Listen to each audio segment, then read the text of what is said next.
नमस्कार मित्रों, कथा चित्र में आपका हार्दिक स्वागत है। वेद, उपनिषद, इतिहास और पुराणों के बारे में कौन नहीं जानता। ये हमारी संस्कृति का शिखर है। रामायण और महाभारत हमारे महान इतिहास के महत्वपूर्ण अंग हैं। ये परमोत्तम काव्य भी है, अतः वह हमारी भारतीय संस्कृति का काव्य रूपी इतिहास है जिसका हमें अभिमान है। रामायण को आदि काव्य अथवा प्रथम कविता भी कहा जाता है। जिस महान व्यक्ति ने इस आदि काव्य की रचना की है वो कोई और नहीं, प्रसिद्ध महाकवि महर्षि वाल्मीकि है। उनकी रोचक कहानी ही इस कथा चित्र का विषय है। कुछ क्षणों के लिए अपनी आंखें बंद कीजिए, अपने मन को प्राचीन काल में ले जाइए।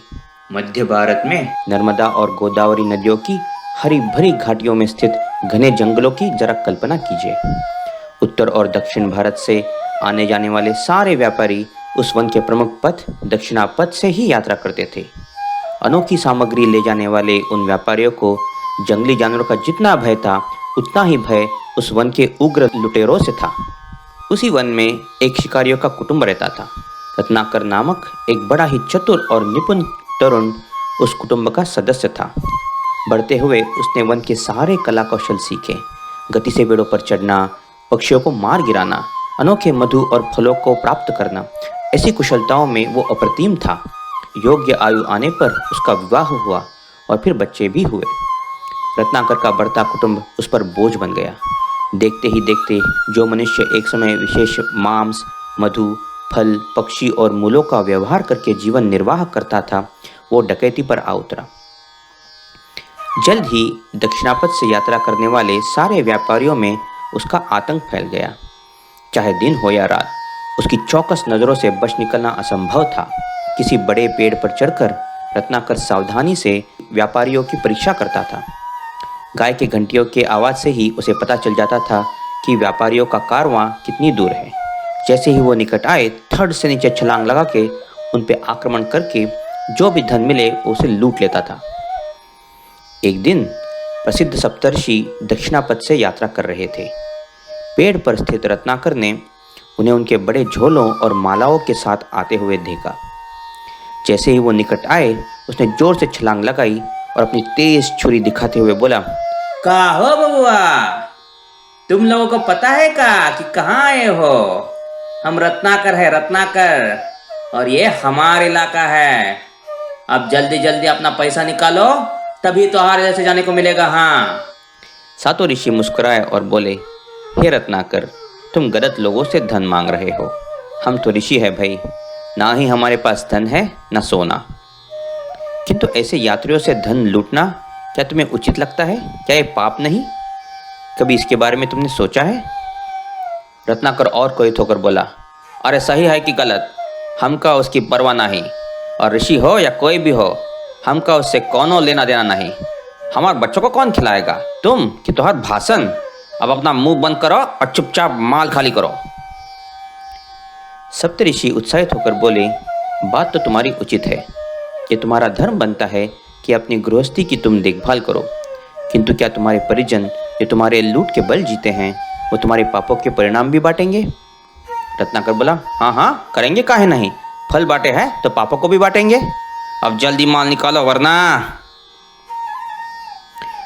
सप्तऋषियों ने कहा, क्या वास्तव में तुम्हें ऐसा लगता है? तुम्हें काम क्यों नहीं करते?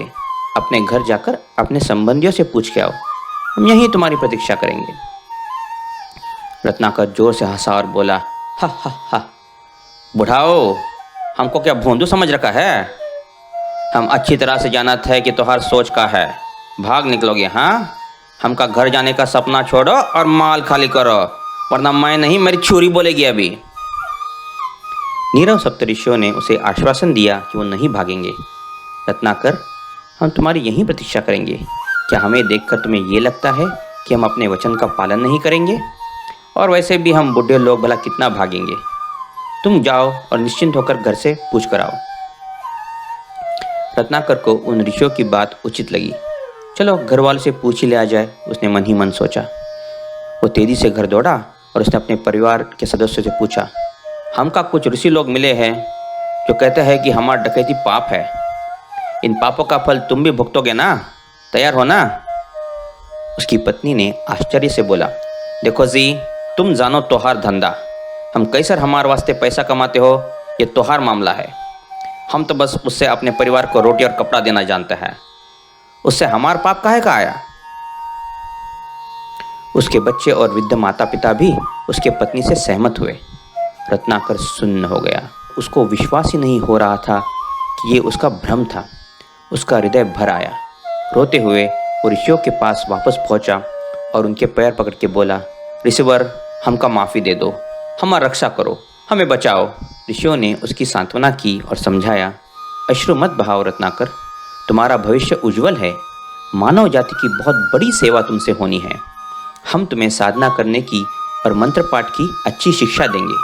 जब तक हम वापस नहीं आ जाते तब तक तुम हमारे बताए एक मंत्र का जाप करते रहो। ऋषियों ने सोचा कि रत्नाकर अभी असली मंत्र राम राम का जाप करने के लिए मानसिक रूप से तैयार नहीं है, इसीलिए उन्होंने उसे मरा मरा मरा ऐसा मंत्र जाप करने के लिए कह दिया। रत्नाकर एक बार जिस चीज को ठान लेता था उसे अनन्य मन से निभाता था।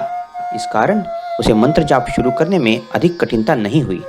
उसने एक स्थान चुना और वहां आंखें बंद करके बैठ गया। उसने ये मंत्र दोहराना आरंभ किया, मरा मरा मरा। कई महीने बीत गए। विभिन्न प्रकार की चींटियां उसके ऊपर रेंगते रहे। धीरे धीरे चींटियों ने स्थिर बैठे रत्नाकर के इर्द गिर्द विशाल बाम्बी बनाई। तथापि उसे उसकी सूचना नहीं हुई। वह बस मंत्र जाप करता रहा। काफी महीनों पश्चात सप्तऋषि फिर उसी पद से वापस लौटे। रत्नाकर को स्थिर रूप में बैठ एक चित्त से मरा मरा मरा मंत्र का जाप करते देख ऋषि अति प्रसन्न हुए। ऐसा त्याग, इतना मनोबल एक ऋषि के लिए उपयुक्त है। उन्होंने उसे बुलाया, रत्नाकर, ओ रत्नाकर, बाहर आओ। तब जाकर रत्नाकर का जाप से ध्यान हटा और वो उस विशाल बाम्बी से निर्गत हुआ। बाम्बी को संस्कृत में वल्मीका कहा जाता है। इस प्रकार से वल्मीका से निकले ऋषि का नाम वाल्मीकि हुआ। आगे जाके महर्षि वाल्मीकि ने अपना नया जीवन गंगा की उपनदी तमसा नदी के तट पर बसाया। एक दिन ब्रह्मदेव के पुत्र महर्षि नारद उन्हें मिलने आए। वाल्मीकि ने उनका उत्साह से स्वागत किया। वाल्मीकि ने उनसे पूछा, ओ महर्षि, आपने तो तीनों लोकों का प्रवास किया है। मैं एक प्रश्न को लेकर उत्सुक हूँ। क्या विश्व में कोई ऐसा है जो धर्म, सत्य, शूरता का प्रतिरूप है, लेकिन फिर भी नम्रता की प्रतिमा है? कौन है ऐसी पूर्णता का प्रतिबिंब?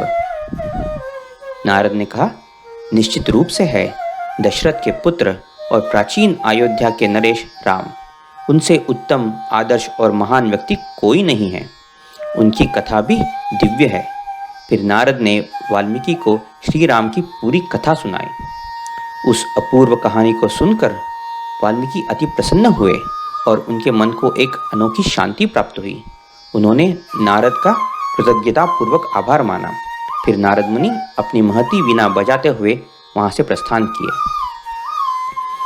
अगले दिन प्रातःकाल वाल्मीकि अपने शिष्य भारद्वाज के साथ तमसा नदी में पूजा विधान कर रहे थे। तभी उन्हें दो सारस पक्षी, जिन्हें संस्कृत में क्रौंच कहते हैं, नदी में दिखाई दिए, जो एक दूजे के प्रेम में मग्न थे। आनंद से दोनों गुनगुना रहे थे। सच में कितने सुखी है वो दोनों पक्षी, उन्होंने मन ही मन सोचा। कुछ देर पश्चात वो दो सारस पक्षी एक पेड़ पर बैठे थे। तभी पेड़ के पीछे छिपे एक शिकारी ने उनमें से एक सारस को बाण से मार गिराया। वो बेचारा जीवन के एक अति सुखी क्षण में इस क्रूरता का शिकार हुआ। उसकी प्रेमी सारस अपना जीवन साथी खोने के कारण तीव्र दुख में रोने लगी। वाल्मीकि को उस पक्षी पर दया आई तथा उन्हें उस शिकारी पर अति क्रोध आया। ओ शिकारी, ये तुमने क्या किया? उस निर्दोष पक्षी ने तुम्हारा क्या बिगाड़ा था? तुम्हारी इस क्रूरता के कारण मैं तुम्हें शाप देता हूं कि तुम्हारी कभी प्रगति नहीं होगी। निषाद प्रतिष्ठा त्वमगमः शाश्वतीः समाः।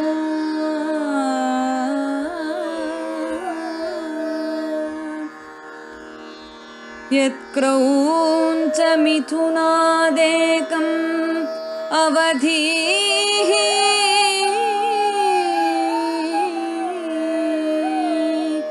यत्क्रौञ्चमिथुनादेकमवधिः